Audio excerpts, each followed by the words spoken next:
jamais. Oui, je bénirai,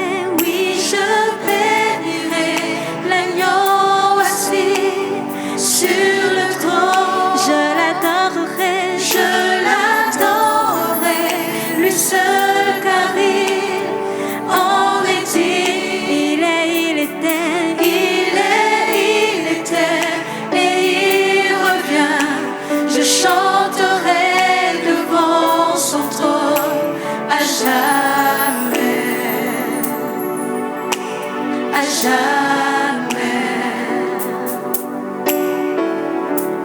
Les anges lèvent la voix et se prosternent et ils chantent Saint, Saint, Alléluia. Oh, nous les fils et les filles louons son nom et nous chantons Saint, Saint. Oh, et nous crions Saint, Saint. Oui, je bénirai, l'agneau assis sur le trône. Je l'adorerai, lui seul, car il en est digne. Il était, et il revient. Je chanterai devant son trône à jamais, à jamais. Oui, je bénirai,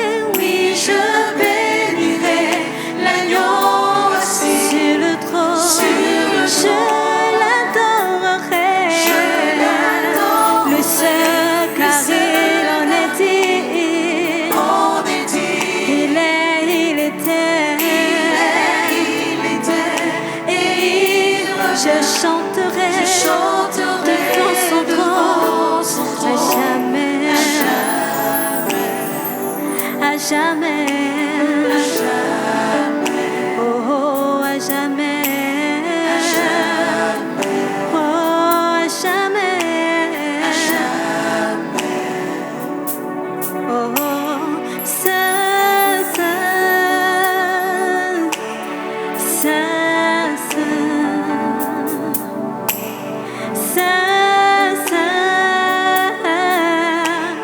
Saint, Saint, nous chantons Saint, nous disons Saint, oh, il est Saint, oh, il est Saint, disons qu'il est Saint, oh, il est Saint, oh, il est Saint, Jésus est Saint. Oui, je bénirai, l'agneau assis sur le trône. Je l'adorerai, lui seul, car il en est digne. Il était, et il revient. Je chanterai devant son trône à jamais, à jamais, à jamais. Que le Seigneur nous bénisse. Alors, nous sommes dans le mois pastoral. Voilà, nous sommes dans le mois pastoral. Alors, donc ce partage encore va s'inscrire dans ce mois pastoral. Alors, j'ai constaté que cette année, le mois pastoral, le Seigneur nous a conduits en tant qu'Église, en tant que famille, à nous interroger nous-mêmes, voilà, à prendre appui sur ce mois pastoral pour essayer de faire notre diagnostic personnel par rapport à ce que nous faisons à l'endroit des serviteurs qu'il a placés sur nous. Je ne sais pas si vous avez remarqué, et je pense que c'est ce qui a fait que Dieu a permis que le pasteur nous partage donc la vidéo. Et la fois dernière, nous avons pu regarder ensemble, qui dépeint l'état des serviteurs de Dieu, pas forcément de façon spécifique ici, mais de façon générale, les serviteurs que Dieu a appelés, pas ceux qui se sont appelés au nom de Dieu, non. Pour reprendre le terme de mon frère Déli Gérard, voilà, pas ceux qui se sont appelés, mais ceux que le Seigneur a appelés, comment ils souffrent, comment les situations dans lesquelles ils passent, dans l'indifférence de ceux qu'ils servent, dans l'indifférence de l'Église. Et on a pu voir plusieurs niveaux. Comment ils peuvent arriver à être seuls par rapport aux défis de leur mission. Comment l'ingratitude même de ceux qu'ils servent peuvent arriver à un tel point où ils peuvent décider d'abandonner le ministère. Comment ils peuvent vivre dans le dénuement, dans la pauvreté. Voilà. Alors que aujourd'hui, on a l'impression que les pasteurs vivent bien, sont bien assistés, ils ont beaucoup d'argent. Mais comment ceux qui sont vraiment appelés par le Seigneur peuvent passer par ces moments difficiles et qui nous a vraiment placés devant notre responsabilité. C'est vrai, je dis souvent, si aujourd'hui, si tu es une femme et puis tu es dans cette église et puis quelqu'un veut te bénir ton enfant et dit que ton enfant devienne pasteur, bon, tu vas pas mal regarder la personne qui bénit ton enfant. Parce que quand tu vois au moins l'image des serviteurs que le Seigneur a placés sur nous, plus ou moins tu peux accepter. Mais avant, si quelqu'un disait à ton enfant que ton enfant devienne pasteur, je suis sûr que tu vas te dire, je sais que toi, tu ne m'aimes pas. Est-ce que ce que j'ai dit là, ce n'est pas vrai? C'est vrai. Quelqu'un dit, mais ton enfant va être pasteur. Tu vas dire, je sais que tu ne m'aimes pas. Gloire à Dieu. Donc, ça, c'est des éléments pratiques qui peuvent nous permettre de nous interroger nous-mêmes. Est-ce que nous accomplissons notre devoir comme il le faut auprès de ceux que le Seigneur a placés sur nous, au point où, quand quelqu'un s'hasarde à dire que cet enfant-là, je sens qu'il va devenir pasteur, que ses parents ne soient pas frustrés. Gloire à Dieu. C'est un moment où on s'interroge. C'est vrai que c'est un moment où on rend hommage, on rend les témoignages, on exprime notre reconnaissance pour ce qu'ils font et qu'ils font très bien la mission que le Seigneur leur a confiée pour nous. Mais cette année, de façon particulière, on s'interroge nous-mêmes.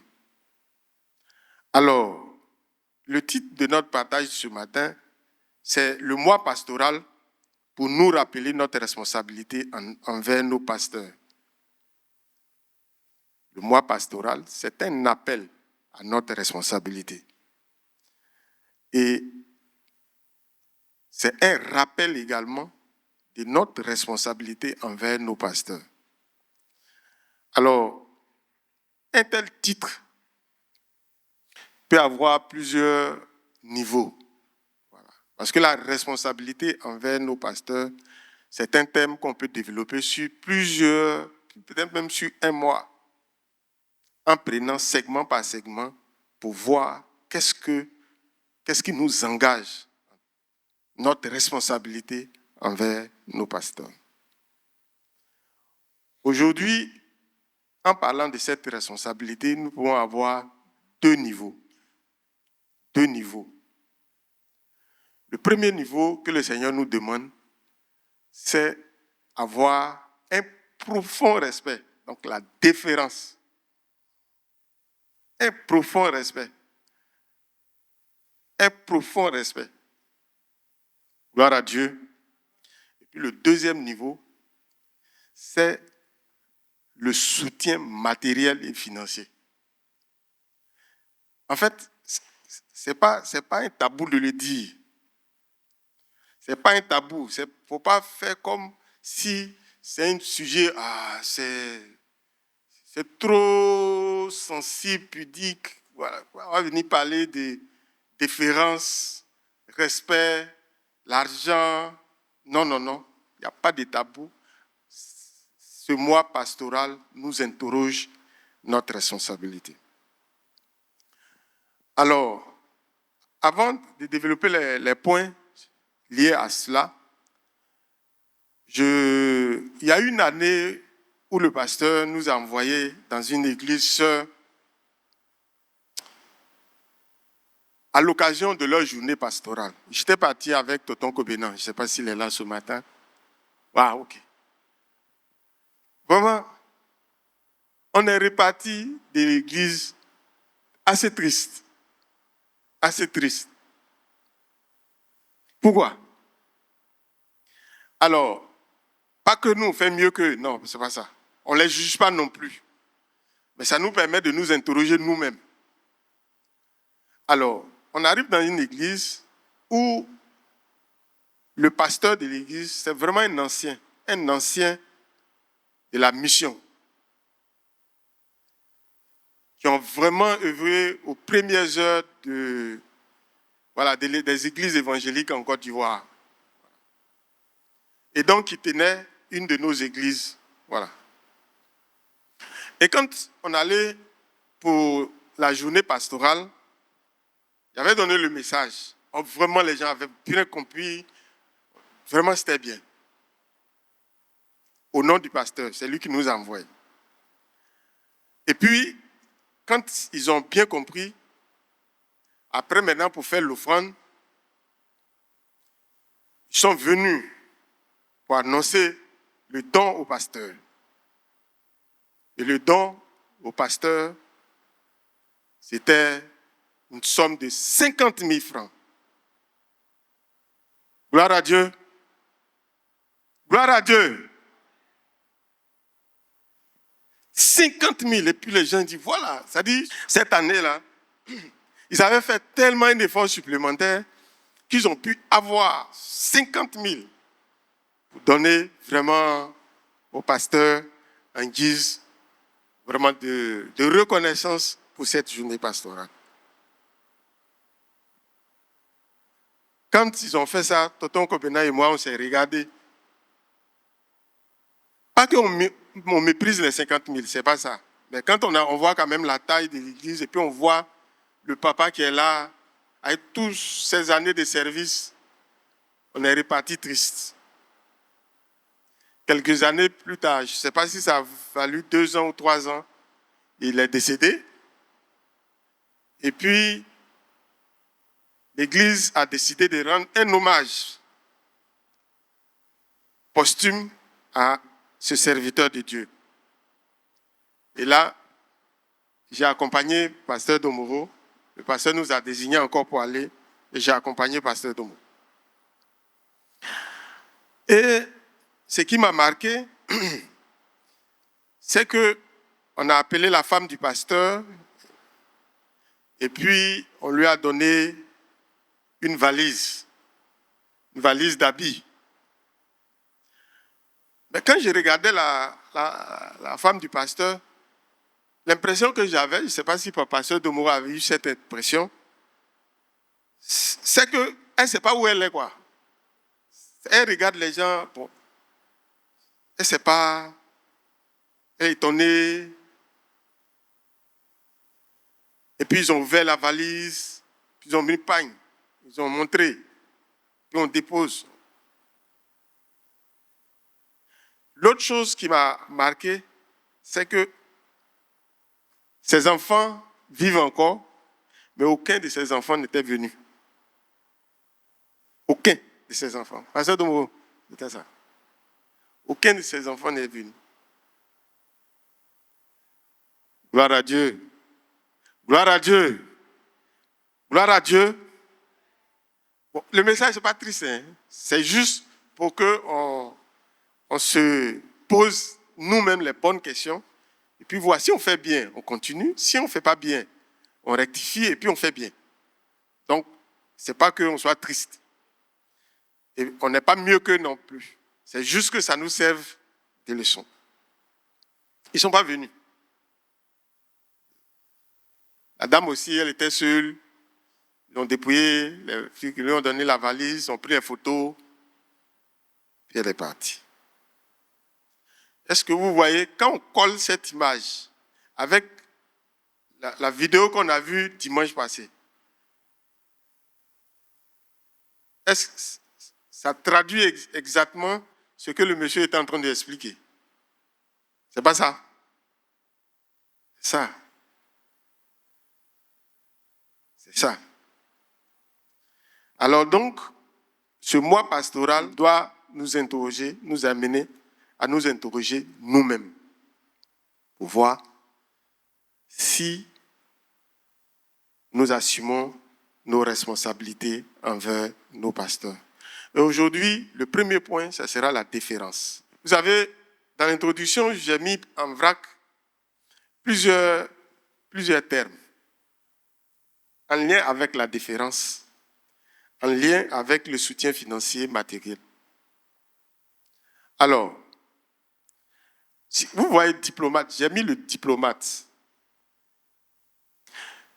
Il n'y a pas longtemps, il y a eu, je ne sais pas si quelqu'un a suivi, il y a eu un ancien diplomate qui a été invité sur un plateau, un diplomate ivoirien, et puis le temps de lui demander le travail du diplomate, comment.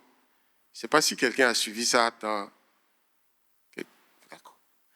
Quelque chose m'a marqué. Le journaliste lui demande,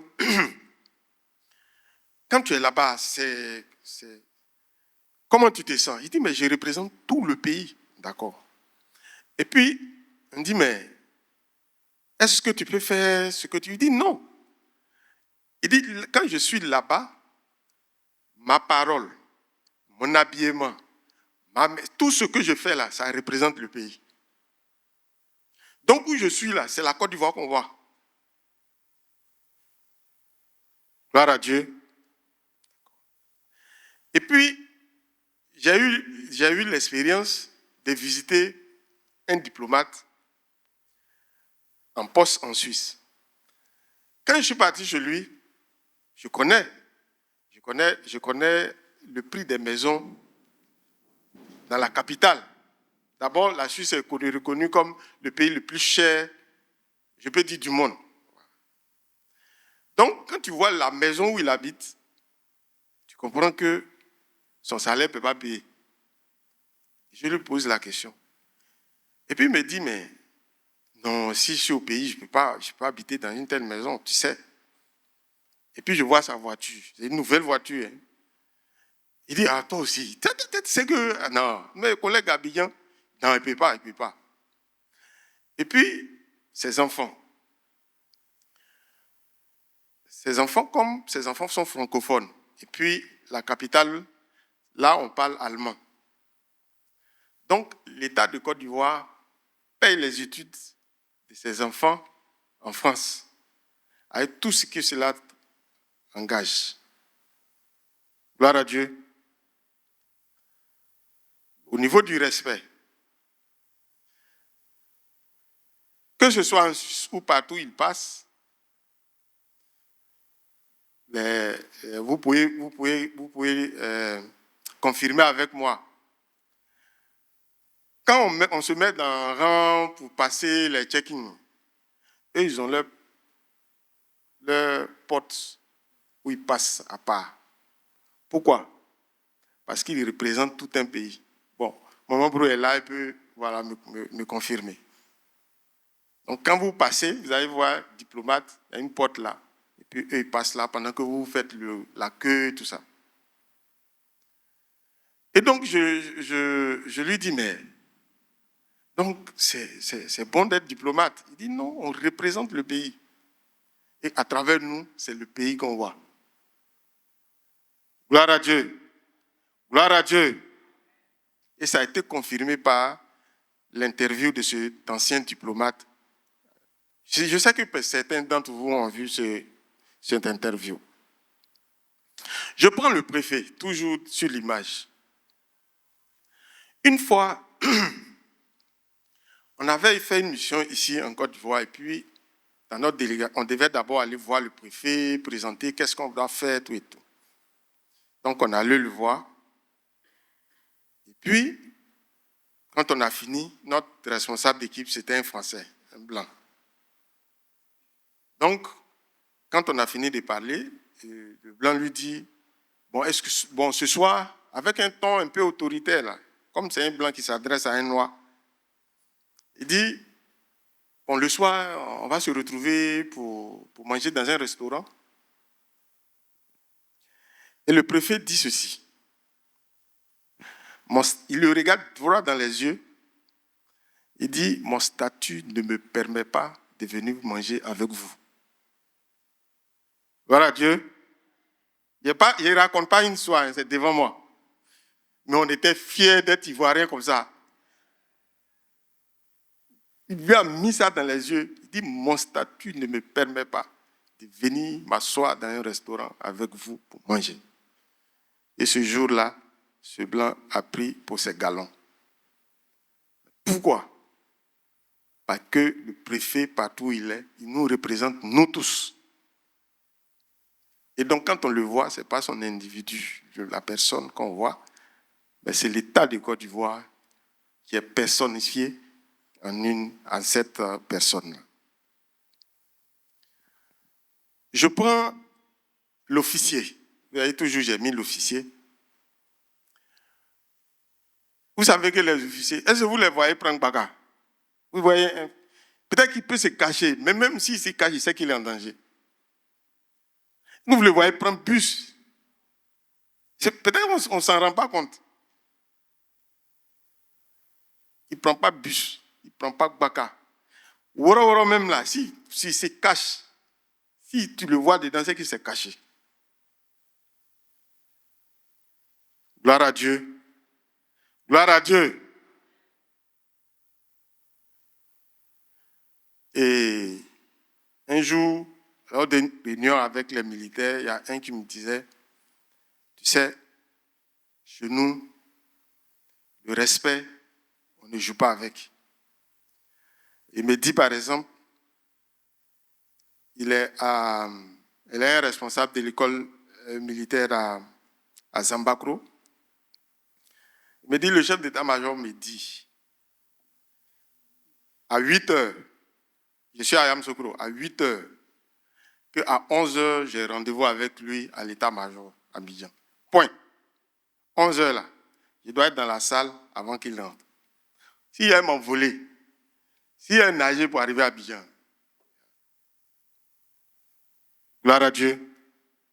Gloire à Dieu. Et puis il me dit, c'est pour ça souvent, quand vous nous voyez prendre sens inverse là, c'est ça.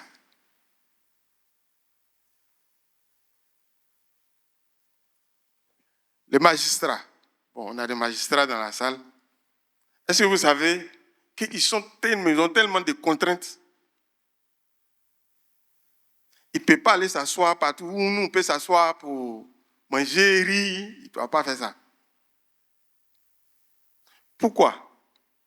Parce qu'ils nous représentent nous tous. Et le droit qu'ils disent là, c'est en notre nom à nous tous. Et donc, ils doivent inspirer le respect pour le peuple de Côte d'Ivoire pour qu'ils rendent le droit. Gloire à Dieu. Gloire à Dieu. C'est ça qui a fait que, pour certains d'entre eux, même leurs femmes bénéficient maintenant d'un salaire. Et je pense que ça va être généralisé. Parce qu'on leur impose tellement de restrictions pour le travail qu'ils font pour nous. Alors, donc, quand on parle de respect, de déférence, ce n'est pas quelque chose qui est imaginé ou alors qu'on ne trouve pas dans la vie courante.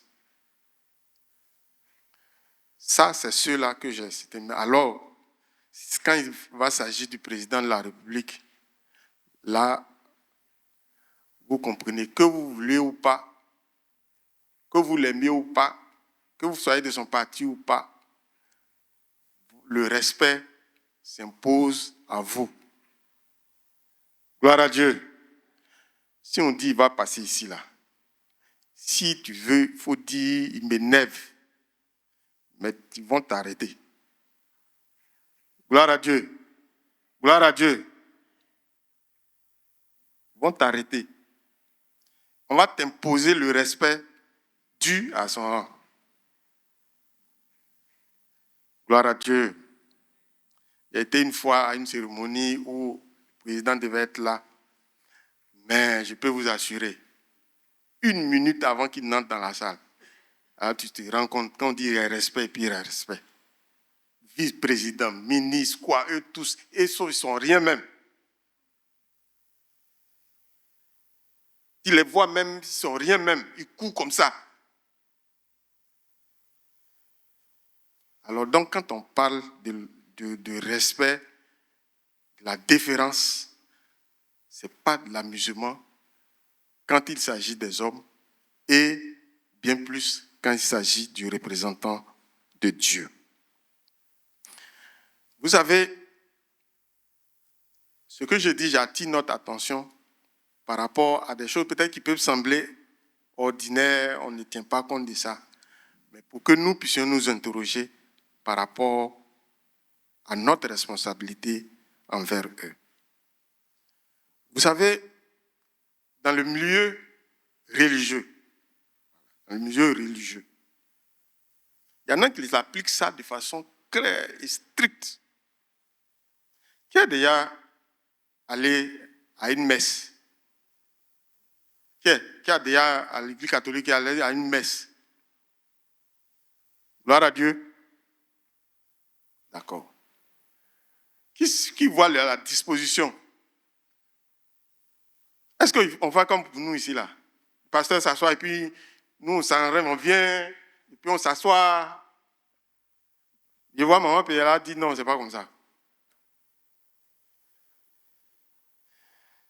Quel soit ton titre, vous êtes assis tous, et puis tout le monde s'élève, et puis le prêtre, ou en tout cas l'officiant là, entre. C'est ça, non? Ça, c'est les éléments, les indicateurs de la différence. C'est-à-dire, tu dis tu respectes quelqu'un, on va te demander, mais comment? Les éléments que tu montres là, ça fait partie. Tout le monde. Et puis quand on finit, qu'est-ce qu'on fait? Tout le monde s'élève et puis il sort avant que vous ne puissiez. Mais ici, on va taper aux épaules du pasteur Domoro.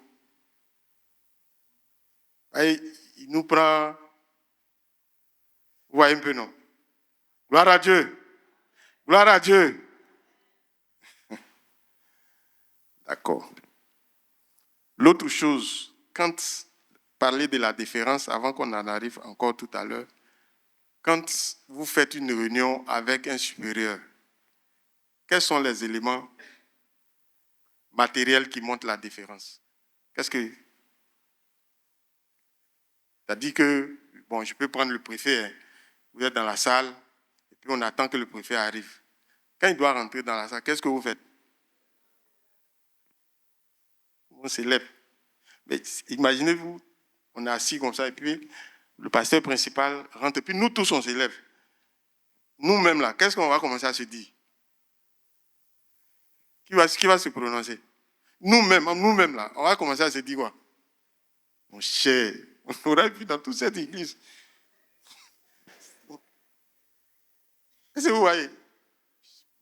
Cher, ce n'est plus l'église, hein? Mais si tu parles, c'est les adous là, ils vont venir te... Gloire à Dieu. Mais c'est comme ça doit être. C'est vrai, il ne va pas demander ça, hein, parce qu'il ne va pas demander ça. Mais c'est comme ça. Si tu as fait là, tu n'as pas mal fait. Si tu es dans une salle et qu'il rentre que tu t'élèves, c'est que tu as bien fait. Parce que là où tu fais réunion avec le préfet, là, bon, derrière lui, il fait toujours réunion avec eux, il sait. Il y avait une réunion avec même pas le préfet, son représentant, SG1. Il est rentré dans la salle, puis on n'a pas crié le préfet. Il a recommencé.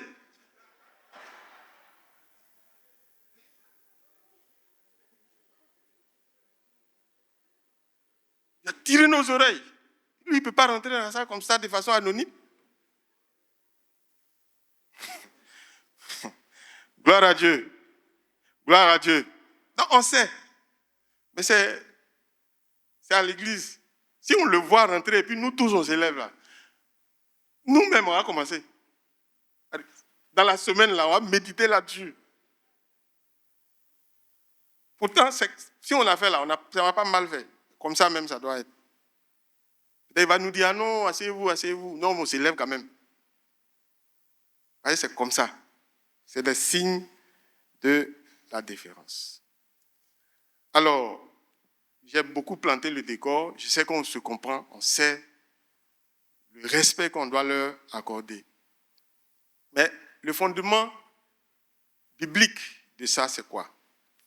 On l'a lu et on l'a relu, c'est Hébreux 13, verset 17. Obéissez à vos conducteurs et ayez pour eux de la déférence. Je ne vais même pas continuer, mais je vais continuer quand même, car ils veillent sur vos âmes comme devant en rendre compte, qu'il en soit ainsi, afin qu'ils le fassent avec joie et non en gémissant, ce qui vous ne serait d'aucun avantage. Donc, obéissez à vos conducteurs, donc nos pasteurs, et ayez pour eux de la déférence. Là, c'est Louis II. Le Seigneur dit, obéissez à vos conducteurs et soyez-leur soumis.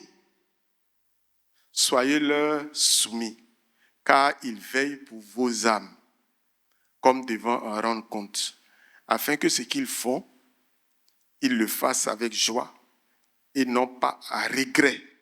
Pas qu'en le faisant, ils regrettent, car cela ne vous tournerait pas à profit. Là, c'est le Semeur. La version d'Habit dit, obéissez à vos conducteurs et soyez soumis, car ils veillent pour vos âmes, comme ayant à rendre compte, afin qu'ils fassent cela avec joie et non en gémissant, car cela ne vous serait pas profitable. Gloire à Dieu. Dieu lui-même nous le commande. Si on fait avec déférence. Maintenant, la déférence, c'est quoi? La déférence, c'est quoi? Il a dit profond respect. Ça a même synonyme que la révérence. Donc, la révérence désigne un profond respect, un profond sentiment de respect, de vénération ou de déférence. Il s'emploie également pour désigner l'action physique de saluer une personne en s'inclinant ou en pliant les genoux. Un geste autrefois très formel. La déférence est un sentiment de considération respectueuse que l'on témoigne à quelqu'un en raison de son âge, de son rang ou de son autorité. Elle implique souvent de se soumettre avec politesse aux opinions, désirs ou jugements de cette personne. Je reprends. La déférence est un sentiment de considération respectueuse que l'on témoigne à quelqu'un en raison de son âge, de son rang ou de son autorité. Elle implique souvent de se soumettre avec politesse aux opinions, désirs ou jugements de cette personne. Alors, est-ce que ça vient à votre souvenance qu'il y a eu un débat ici? Il y a eu un débat ici. Ce n'est pas nous, ce n'est pas notre église. Il y a eu une rencontre ici de plusieurs églises où une question avait été posée par un ancien où nous tous, en tout cas pour ce qui concerne les gens de notre église, on était choqués. Il dit, lors d'une réunion de conseil, quand on n'arrive pas à tomber d'accord sur un point, c'est l'avis de qui prime? Qui se souvient de la question? Merci beaucoup, tonton. Merci, papa. Merci. Et on était tous choqués. On était choqués. Puis ça ne peut pas se faire chez nous ici. Une telle question, ça peut se poser même. Donc, le sujet, c'est-à-dire l'injonction que Dieu nous fait de leur obéir, de les traiter, d'avoir des rapports très respectueux envers eux là, c'est fondé. Parce qu'il y a des gens là, ça ne va pas de soi. Vous êtes dans une réunion. Je prends le cas des DR. DR santé parle ici, DR infrastructure parle, DR environnement. C'est chaud. C'est pas. Chacun donne son avis. Et puis le préfet dit bon. Quand il a fini de parler là, c'est pour qui on prend? Et tout se taise. Même si ce qu'il a retenu là, s'il y a des défaillances, puisque les DR là, ce sont ses conseillers. C'est eux que l'État a mis à sa disposition pour que les questions techniques là, ils puissent lui dire, ah, monsieur le préfet, je pense que c'est peut-être après, ils vont aller le voir, ah, gouverneur, c'est vrai, ce que vous avez dit là, mais je pense que, mais il y a beaucoup de tenues. Pour que le préfet dise, ah bon, donc tu penses que c'est ça? D'accord, il n'y a pas de problème. Je vais revoir ça. C'est ça, non? C'est dans ça, quelqu'un va venir s'asseoir dans notre église ici, pour dire lors d'une réunion, quand on n'arrive pas à s'entendre là, avec le pasteur principal qui est dedans, hein, c'est la vie de qui on apprend. Je suis sûr qu'on l'a regardé là, si on pouvait le soulever pour le jeter, on l'aurait fait.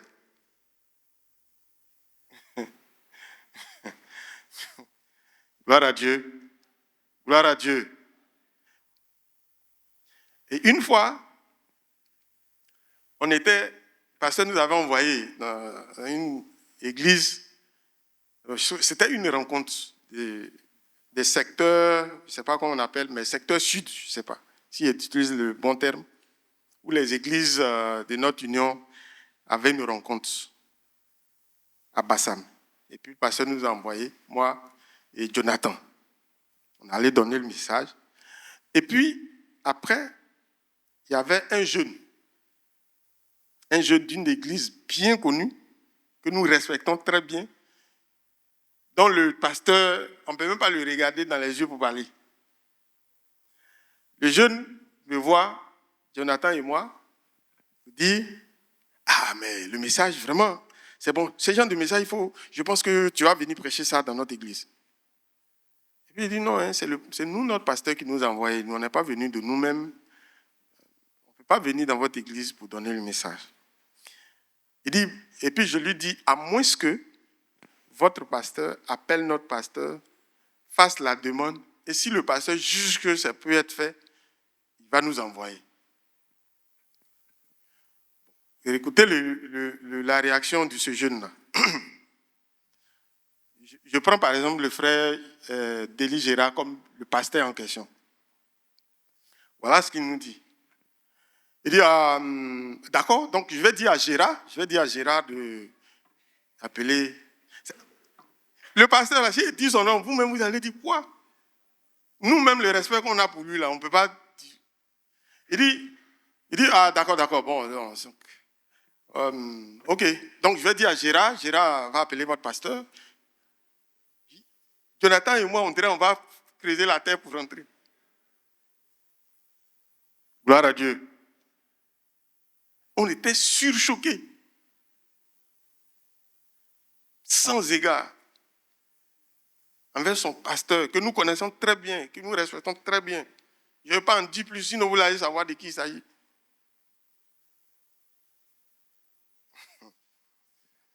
Alors donc, et l'étymologie de la déférence, c'est le terme qui désigne donc une marque de respect, une attention ou un égard envers quelqu'un, envers autrui. Il vient du verbe déférer. Ça veut dire donc déférer à un avis, c'est-à-dire s'en remettre à l'avis d'une autre personne. Donc, déférer, là, c'est ça. C'est-à-dire, c'est comme si on ne sait pas, notre choix là, on ne sait pas, mais si on lui demande ce qu'il va dire là, ça on va faire. Donc, la déférence vient de là. C'est-à-dire qu'on est là, il y a Papa Bouga qui est là. Nous, les jeunes là, on parle, on dit, bon, est-ce que ça là? Et puis nous tous, on dit, non, si on va voir Papa Bouga, ce qu'il va dire là, c'est ce qu'on va faire. Donc, déférence là, ça vient de là. Le fait que, avec tout le respect, ce qu'il dit là, on va laisser pour nous là, et puis on va faire pour lui. C'est de là que c'est venu. Gloire à Dieu. Donc, c'est à ça que Dieu nous demande. Donc, aujourd'hui, à l'occasion de la fête pastorale, c'est de nous faire notre propre diagnostic. Si cet élément précis que Dieu nous demande, avoir de la déférence envers nos pasteurs, est-ce qu'on l'a? Si on l'a, Dieu merci. Si on ne l'a pas, on fait en sorte de pouvoir corriger le tir pour y arriver. Alors, je pense qu'on a bien compris le message. Mais je peux encore continuer pour dire, mais pourquoi Dieu insiste là-dessus? Pourquoi le Dieu insiste là-dessus? Donc, pourquoi cette injonction? Un autre point que nous voyons. Pourquoi cette injonction? Pourquoi Dieu insiste là-dessus? Alors, Dieu insiste là-dessus parce que Dieu nous connaît. À cause du cœur de l'homme et du pouvoir destructrice de sa parole. Dieu nous connaît. Si Dieu nous demande d'avoir un profond respect envers ceux qu'il a placés sur nous, c'est parce qu'il nous connaît. Il sait que notre cœur là, cœur de l'homme, c'est méchant, c'est mauvais, c'est tortueux. Et puis sa langue, sa parole là, ça détruit. Gloire à Dieu. Et puis aussi, à cause de l'ingratitude. Vous savez, le Seigneur nous a dit dans les derniers temps, voilà, les gens seront méchants, déloyaux, calomniateurs, tout ça. On le sait très bien, on l'a lu à plusieurs reprises ici. Alors, c'est pour ça que Jérémie 17, verset 9 nous dit, le cœur est tortueux par-dessus tout. Et il est méchant. Le cœur de l'homme, là, il est sinueux, il est tortueux, il est un labyrinthe. Et l'une de ses caractéristiques les plus parlantes, c'est qu'il est méchant.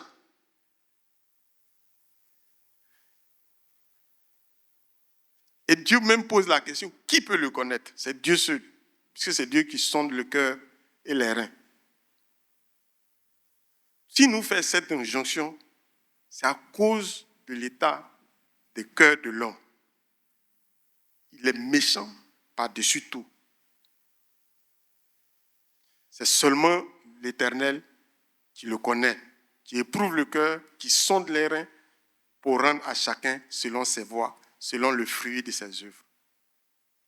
Gloire à Dieu. C'est pour ça, souvent le pasteur nous a enseigné pour dire, tes œuvres te suivent. Ton cœur peut être, mais tes œuvres te suivent. Parce que Dieu qui sonde le cœur, qui sonde les reins, il te rend ce que cela mérite. Notre langue, ça c'est le niveau de notre cœur. Bon, pas de notre cœur, on n'est pas dedans. Cœur de l'homme, voilà. On n'est pas dedans, non, on n'est pas dedans. C'est cœur de l'homme, ce n'est pas notre cœur. Okay.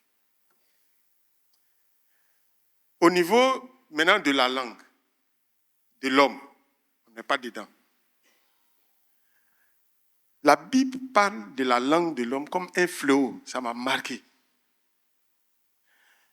Job 5, verset 21 dit, Tu seras à l'abri du fléau de la langue. Tu seras sans crainte quand viendra la dévastation. La langue là, c'est comme Ebola.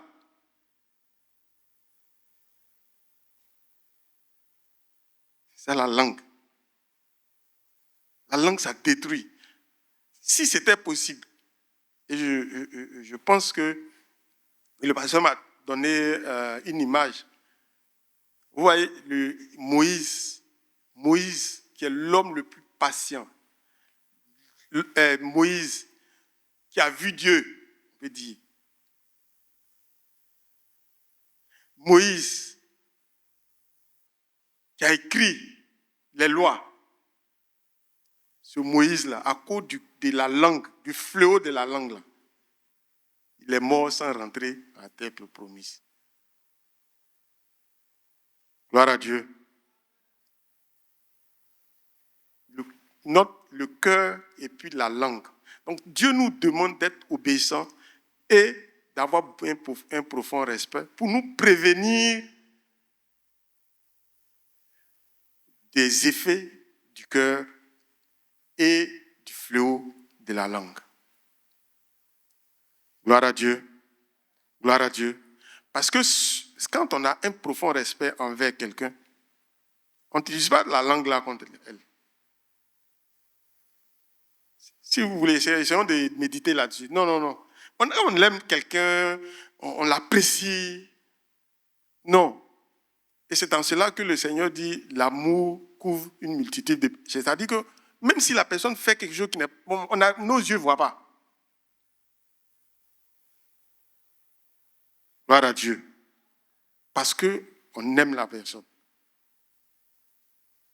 Mais quand on n'a pas cette déférence, ce profond respect, quand on n'obéit pas, sachant que l'effet donc du cœur tortueux et méchant et le fléau de la langue, donc on est exposé à cela, avec aussi les conséquences qui vont avec.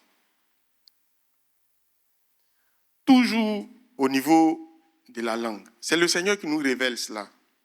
Vous voyez, dans Romains 3, le verset 13 à 14, il dit « Leur gosier est un sépulcre ouvert. Ils se servent de leur langue pour tromper.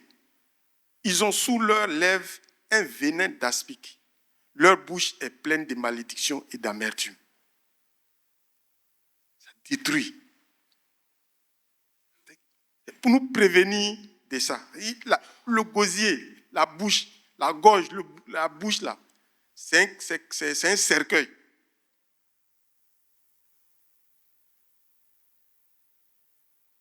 Et à plusieurs reprises, quand le Seigneur nous défend là, il nous défend de la langue de nos ennemis. Gloire à Dieu. Le psaume 5, le verset 9, dit « Car il n'y a point de sincérité dans leur bouche. Leur cœur est rempli de malice. Leur gosier est un sépulcre ouvert. Et ils ont sous leur langue des paroles flatteuses. » Le psaume 140, le verset 3, toujours continue pour dire « Ils aiguisent leur langue comme un serpent. Ils ont sous leurs lèvres un venin d'aspic. » Donc voici la réalité. Donc leur tâche est tellement compliquée. Voici ceux à qui il a affaire. Mais Dieu nous donne un conseil, nous fait une injonction. Ce n'est même pas un conseil, c'est un ordre. Voilà. Vous devez obéir avec déférence, avec un profond respect, pour ne pas tomber sous le joug de la langue qui a un cercueil, qui a un tombeau.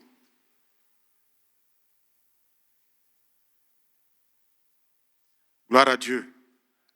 Gloire à Dieu. Vous savez, le Seigneur nous-mêmes nous le dit dans Apocalypse 12, verset 11, où il nous dit que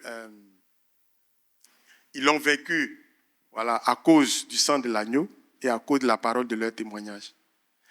C'est-à-dire que notre parole là, c'est une puissance quand c'est utilisé dans un bon sens qu'on ne peut imaginer. Au point où de le mettre à côté du sacrifice parfait du Seigneur. Gloire à Dieu. Donc, mais il nous dit de l'utiliser à bon escient, par les témoignages vrais et non par malice, par ruse. Parce qu'ils ne sont pas dupes non plus. Si on dit des choses flatteuses ou de la ruse, ils sont les premiers à détecter cela aussi. Mais quand c'est vrai, c'est honnête, ça les renforce.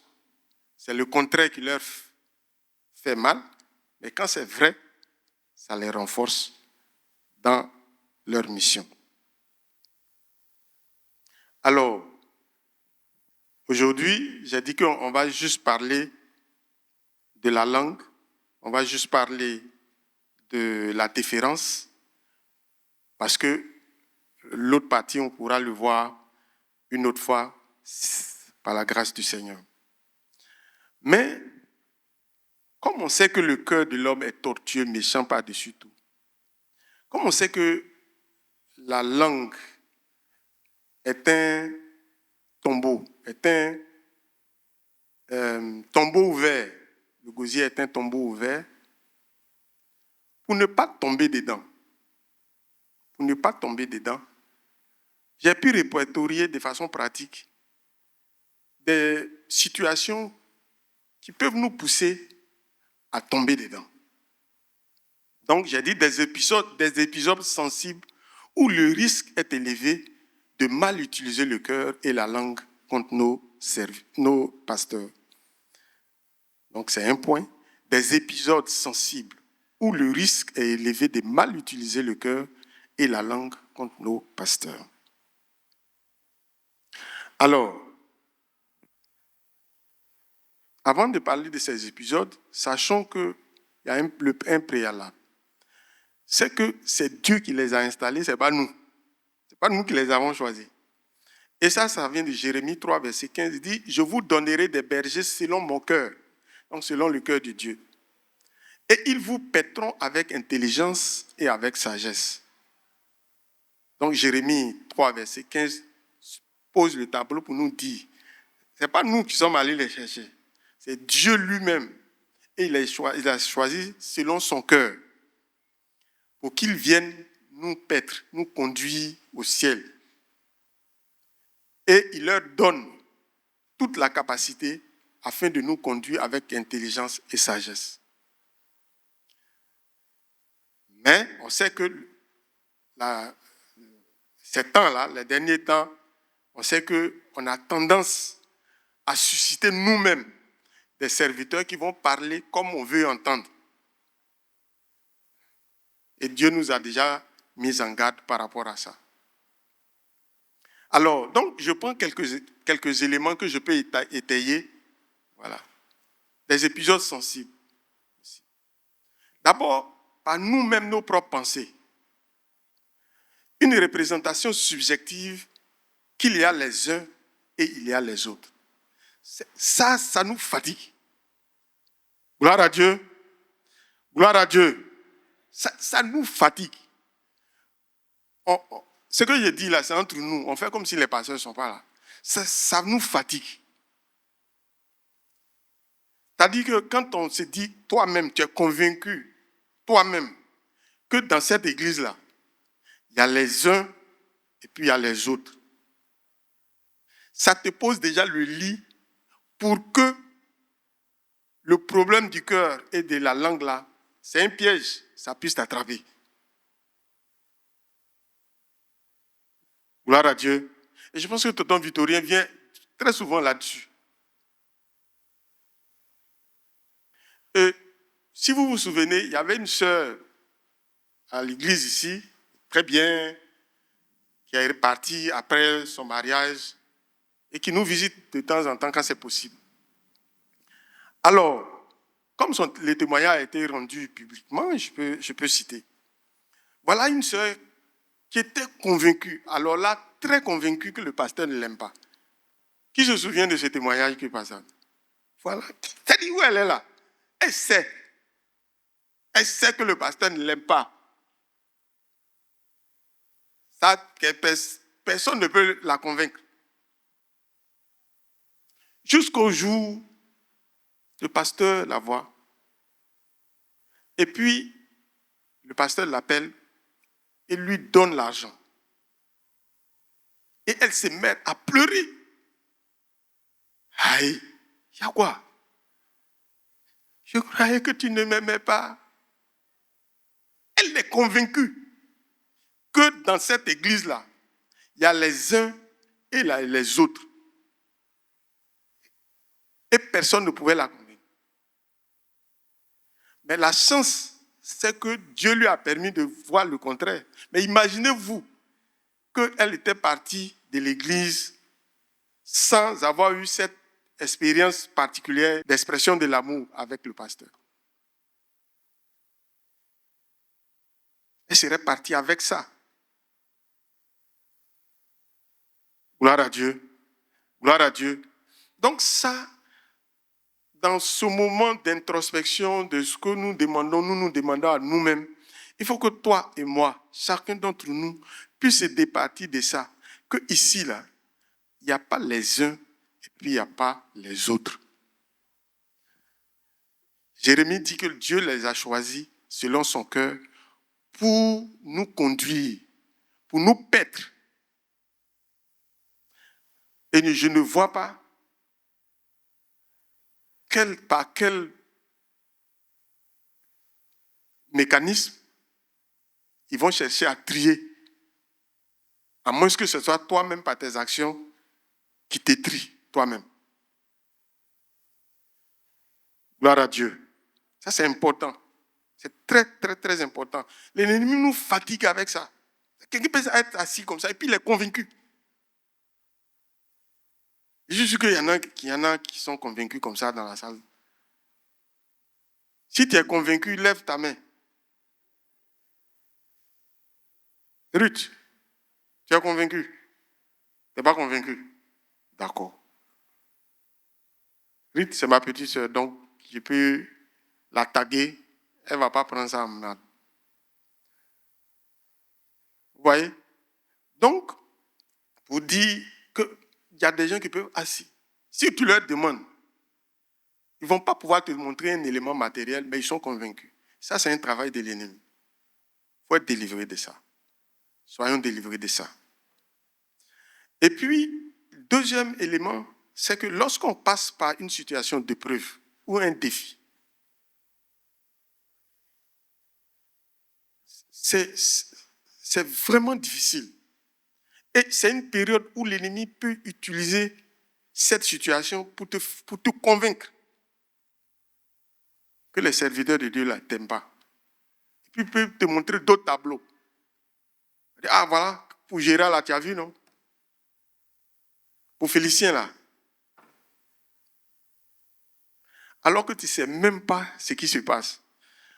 Il y a une année où Pasteur Domoro était souffrant.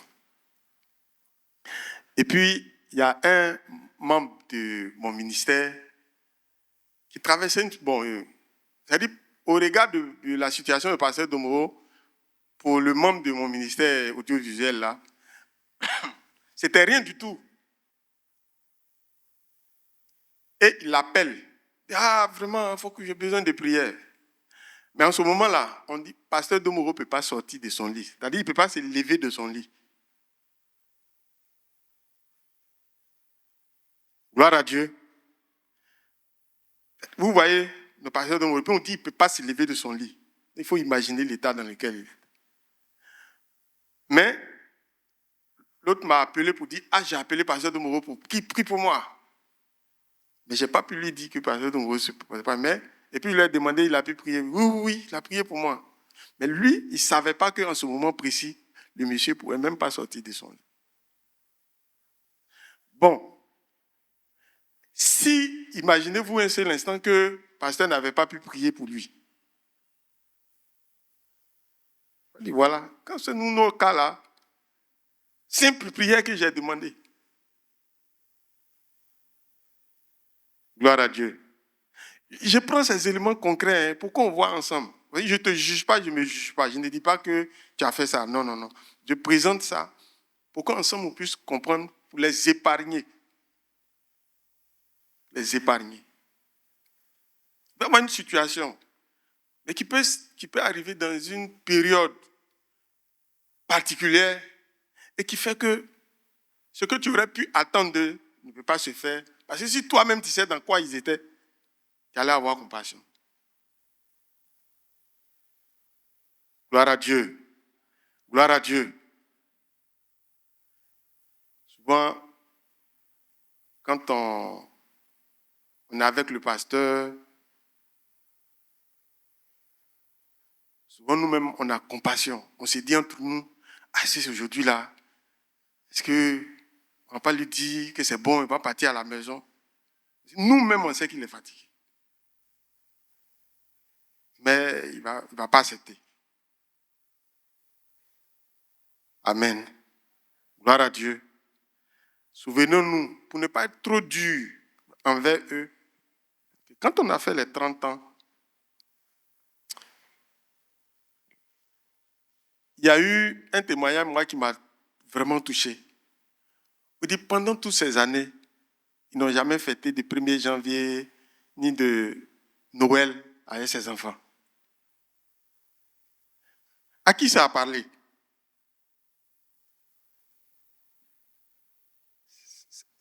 J'étais triste. J'ai dit, mais attends. Mais imaginez-nous, si on a manqué l'anniversaire d'un de nos enfants ou bien tu. Regardez comment ça est à la maison. Il dit 1er janvier, Noël. Ne faites pas. Parce qu'effectivement, ils sont en train de jeûner. Ils ont commencé à jeûner avant. Ils jeûnent pendant les fêtes. Ils viennent après les fêtes. Pour que parce que la Bible dit, il veille sur nos âmes. En retour, vous voyez, gloire à Dieu. L'année d'avant, on peut prendre le cas de notre pasteur. C'est vrai qu'on n'avait pas dit. Mais je suis sûr que et puis après, on se rend compte que le pasteur a été opéré. Bon, ceux qui ont fait est-ce que vous êtes répartis pour faire pour enlever? Est-ce que vous avez gommé les là?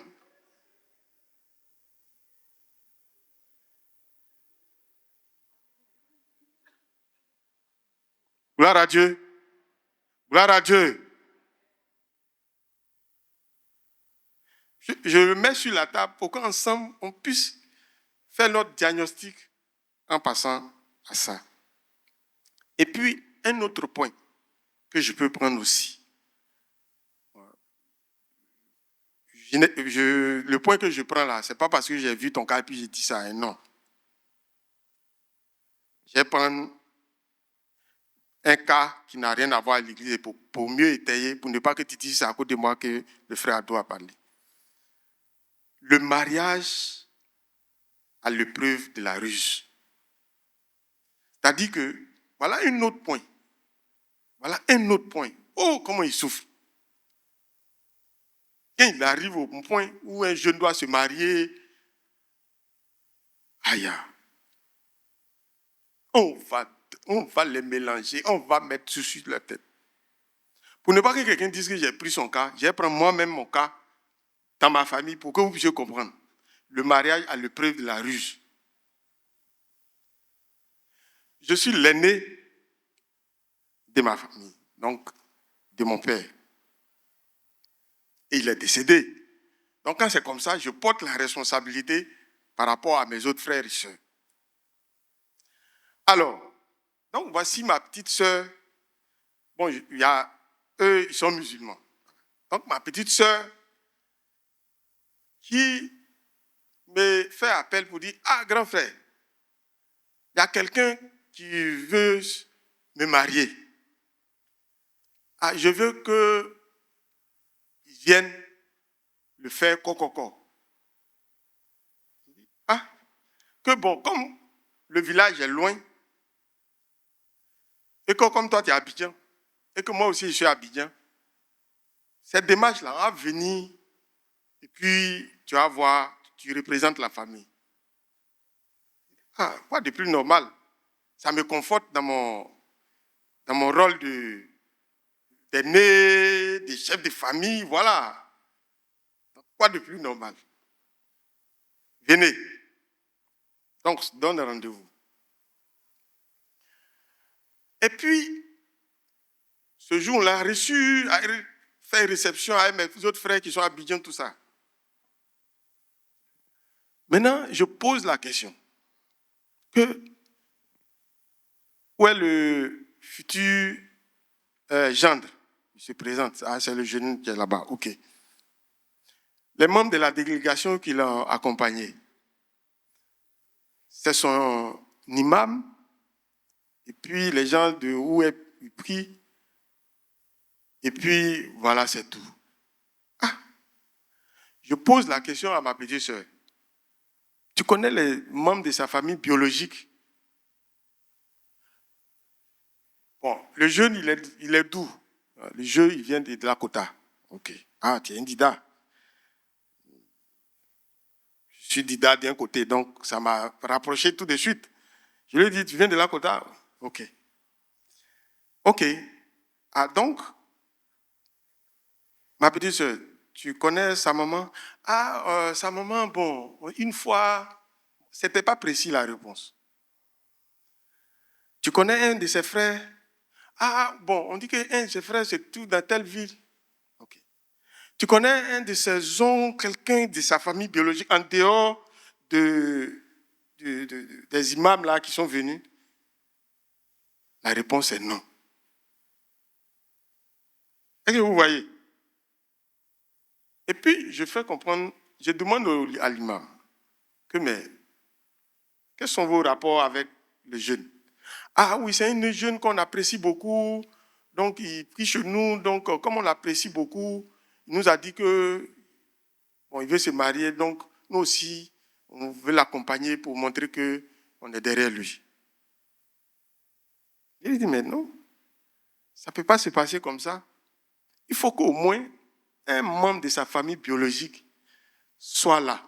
Fût-il un oncle, un frère, un cousin, quelqu'un de Lakota. Et l'imam en question vient de Bouna.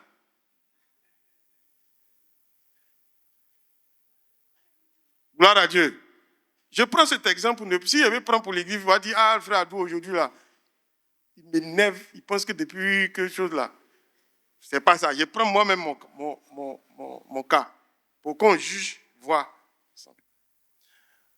Donc, j'ai dit, mais, monsieur l'imam, vous-même, quand vous regardez, si demain les parents de Lakota viennent vous dire que vous avez pris en otage leur fils pour venir lui donner une femme, qu'est-ce que vous allez dire?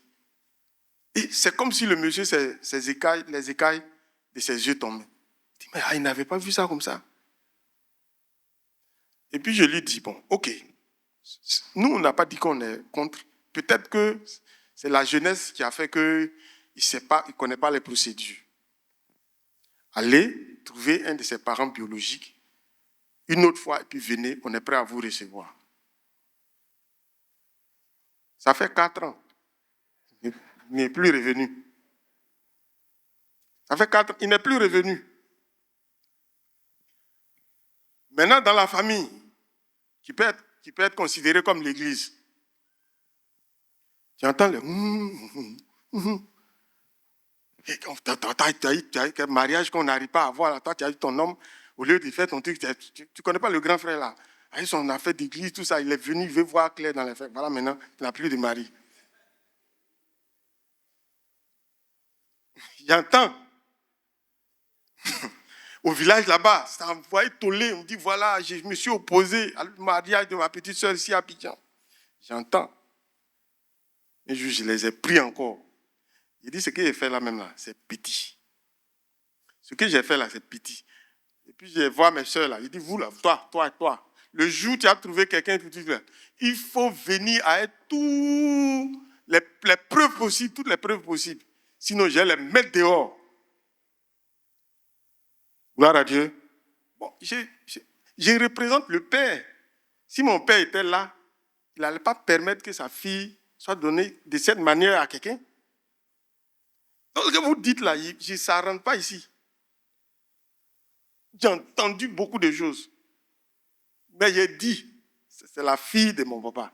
Je ne peux pas permettre que demain, j'entende on est en train de la frapper ou bien on l'a envoyée dans un coin et puis ça a resté sur ma conscience.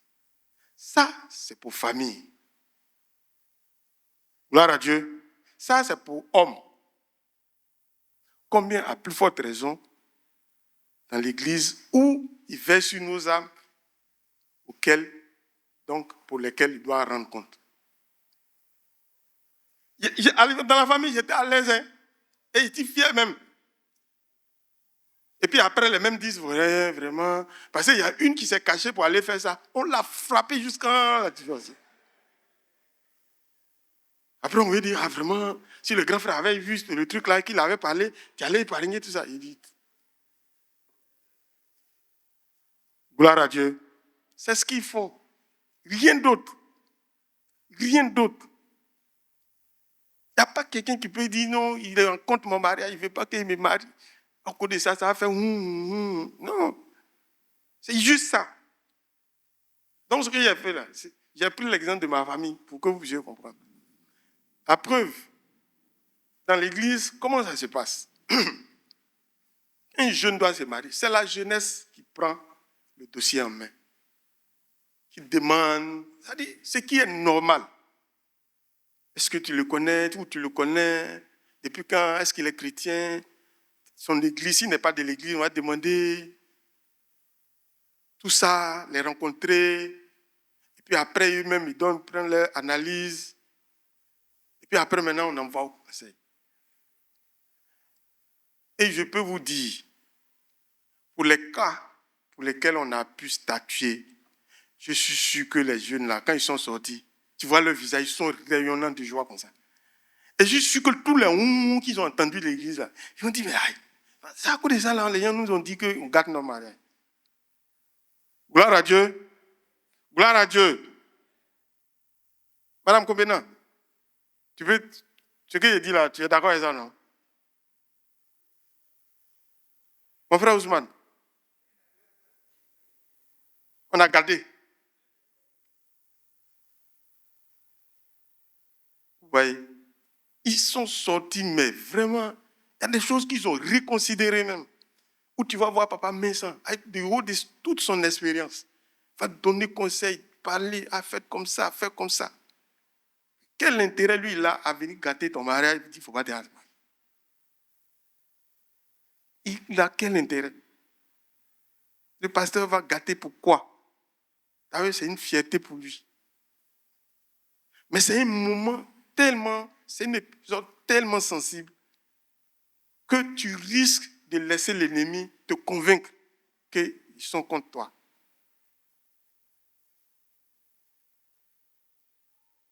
Gloire à Dieu. Gloire à Dieu. Et au point où on leur demande, même leurs parents, quel plan ils font, quel plan de gestion pour leurs parents, quand leurs parents seront vieux. Il y en a qui tombaient des nuits quand on pose cette question. Ah, mais attends, les parents, non, et on le présente. Ah non, c'est votre responsabilité. Et souvent, c'est là qu'ils voient ça. Et pendant ce temps, les mêmes parents peuvent rester ici en train de dire non, gâte. Le pasteur gâte. Gloire à Dieu. Gloire à Dieu. Parce que si toi, tu leur dis là, ils vont dire c'est normal. Là, ça, on a trop entendu. Comme il m'a mis à l'école, il m'a fait, à cause de ça, il dit de m'occuper. Mais si quelqu'un d'autre vient lui dire non, c'est ta responsabilité de faire en sorte que tes parents, dans leurs vieux jours, soient bien tenus. C'est ta responsabilité. Ça, il comprend ça. Il comprend. Et on leur montre ça. Et souvent, quand ils sortent, ils disent, vraiment, on n'avait pas vu ça. Gloire à Dieu. Gloire à Dieu. J'ai tenu vraiment à dire ça. Et après, prendre mon exemple. Il ne faut pas aller prendre ton exemple, aller dire, il ne faut pas aller méditer sur cette partie-là, hein, s'il te plaît. C'est mon cas même que j'ai présenté avec ma petite sœur. Gloire à Dieu. Gloire à Dieu. Donc, pour ce qui concerne donc le soutien financier matériel, on en a déjà parlé, mais on en aura encore l'occasion d'en parler. Mais ce point aujourd'hui, c'est l'obéissance, le profond respect, sans ruse, quoi. De la même manière, tu ne vas pas demander à quelqu'un, même s'il est têtu jusqu'à de respecter le préfet. Mais s'il est têtu, ça ne va même pas lui passer à la tête de manquer de respect à un préfet. Vous vous souvenez, il fut un temps où il devait avoir des baptêmes, témoignages de baptême. Un nouveau baptisé, son témoignage là, c'était quoi? Que lui, il est choqué que les gens parlent mal du pasteur dans l'église. C'était lui son témoignage qui est là. Il dit, mais là où il était, c'est même pas possible de parler comme ça du prêtre. Mais ce qui l'a marqué, c'est que dans l'église, il a dit, il parle mal du pasteur. Qui se souvient de ce témoignage-là? Ça, c'est l'image qu'un inconnu nous renvoie. Et nous, on peut nier, je peux faire des choses comme ça. Mais c'est quelqu'un qui est venu nous dévoiler notre image.